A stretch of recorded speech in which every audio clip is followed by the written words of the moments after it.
अमृतवाणी है सद्गुरुदेव की 217 नंबर की। प्रकृति में तो सभी रमते हैं, कुछ और भी है।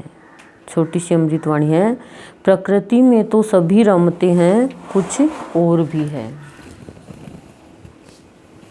क्या कह रहे हैं सद्गुरुदेव कि प्रकृति में तो सभी रमते हैं, कुछ और भी है। दृष्टिहीन के लिए बता रहे हैं ये कि प्राणी तू दृष्टिहीन हो रहा है।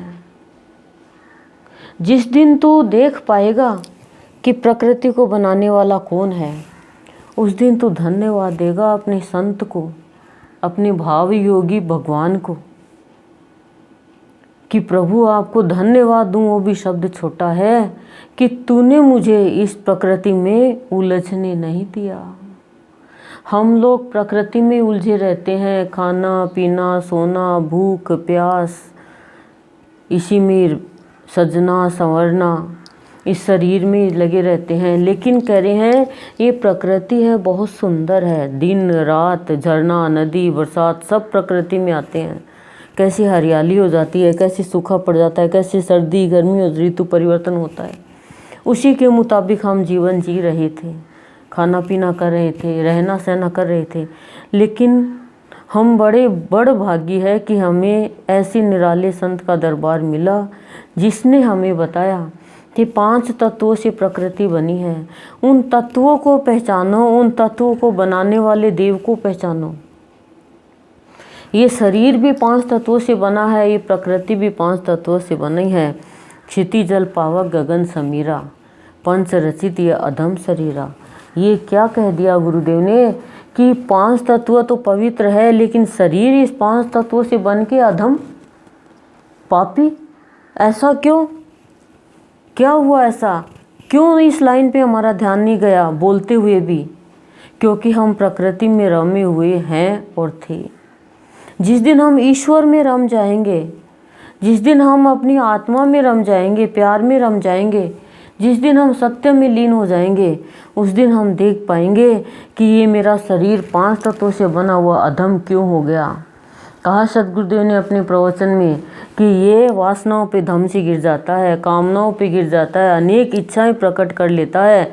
कभी सोना, कभी चांदी, कभी ये कभी वो।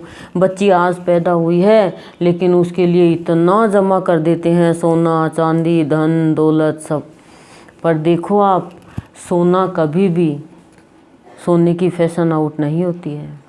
कपड़ों की हो जाती है, सोने की नहीं होती है। मनुष्य की भी हो जाती है, जब तक वो नौकरी करता है तब तक उसकी बहुत इज्जत होती है। लेकिन उसके बाद उसके नाम के आगे लिखा जाता है रिटायर्ड, कि रिटायर हो गया। अब उसके कोई साइन नहीं चलेंगे, वो कोई नौकरी नहीं कर सकता उस पद पे, क्योंकि वो रिटायर हो गया। तो रिटायर होने से पहले गुरुदेव कह रहे हैं तुम ईश्वर की शरण में चले जाओ। प्रकृति से रिटायर हो जाओगे, शरीर से रिटायर हो जाओगे, पद से रिटायर हो जाओगे तो एक टायर ही बन के रह जाओगे। विकारों से रिटायर करते हैं हमारे गुरुदेव, दुर्भावनाओं से रिटायर करते हैं हमारे गुरुदेव, दुर्विचारों से रिटायर करते हैं हमारे गुरुदेव। और तब हमारा जीवन क्या होता है? भक्ति करने के लायक होता है। अभी तक तो हम जैसे नौकरी करने वाले हैं, पद पर वो नौकरी करते हैं, काम करते हैं, ऐसे ही जब तक विकार है हमारे जीवन में तब तक हम उन्हीं के मुताबिक चलते रहते हैं। ये काम क्रोध मोह मद लोभ, ये रजोगुण तमोगुण सतोगुण, ये सब प्रकृति के चक्र हैं। ये प्रकृति बहुत विशाल है, लेकिन इन्हीं में इस प्रकृति को चलाने वाला कोई और है। और जो प्रकृति में रम गया वो कभी क्रोधी होगा, कभी ईर्ष्यालु हो जाएगा, कभी कामना जागृत कर लेगा, कभी इच्छा प्रकट कर लेगा, कभी अहंकार आ जाएगा। ये सब प्रकृति में रमने वाले हैं। लेकिन प्रकृति से अलग कुछ है। वो कौन है? वो ईश्वर है जो प्रकृति को चला रहा है। दूसरा भाव कि हम शरीर को सजाने में, खिलाने में, पिलाने में, मोटा ताज़ा करने में, स्वस्थ करने में लगे हुए हैं। लेकिन इस शरीर को चलाने वाला कौन है, उसको पहचानो। आँखों को तो सुंदर बना लिया, काजल डाल कर के बड़ी कर ली, आईब्रो कर ली, लेकिन दृष्टि को भी सुंदर करो। कानों में तो पहन लिया यहाँ से लेकर यहाँ तक, लेकिन कानों के अंदर ध्वनि जो परमात्मा की गूंज रही है, उस कानों से वो श्रवण भी करो अच्छी बातें। खाली पहनने से ही कान सुंदर थोड़ी हो जाएगा।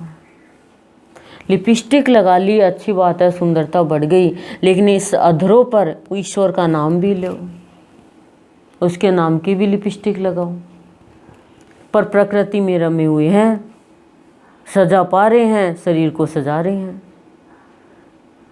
लेकिन गुरुदेव कह रहे हैं कि कितना भी सुंदर शरीर हो, जब तक आत्मा चला रही है तब तक जीवन चला जाएगा। अब संत की प्रकृति, मनुष्य की प्रकृति और पशु की प्रकृति और दानव की प्रकृति और देव की प्रकृति, पशु पक्षियों की प्रकृति और ये बाहर की प्रकृति, इस प्रकृति की तरफ हमारा ध्यान नहीं जाता है।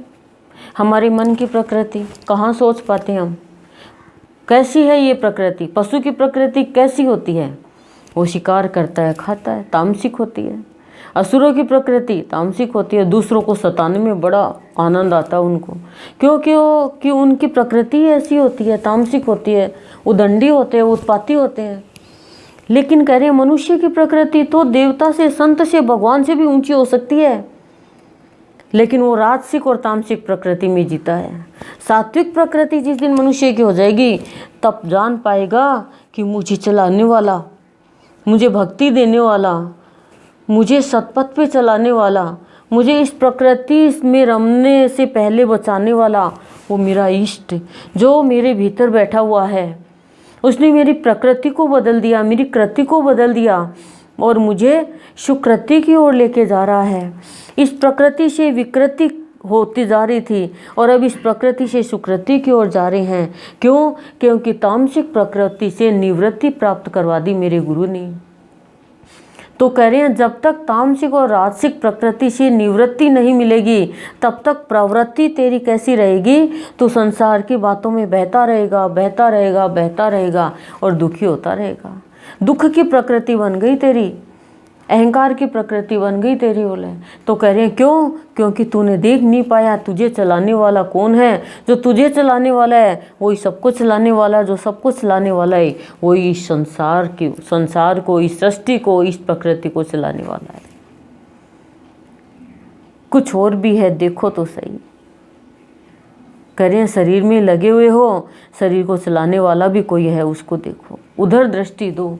तो दृष्टिहीन बने हुए हैं हम, तब हम प्रकृति को नहीं देख पा रहे हैं और हमारा जीवन प्रकृति में रम के एक दिन चला जाएगा और वापस आ जाएगा। सबकी अलग अलग प्रकृति होती है, सबकी।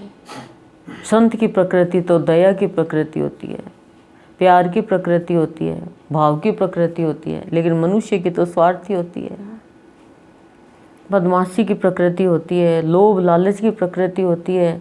तो वो क्या करता है, वो ईश्वर को नहीं देख पाता है, वो तो अपनी स्वार्थ को देख पाता है कि भगवान की भक्ति से मुझे कौन सा स्वार्थ सिद्ध होगा। ये प्रकृति प्राणी की विकृति बन जाती है और लड़ाई झगड़ा कराती है, तेरी मेरी कराती है और जीवन खराब और बर्बाद होकर चला जाता है।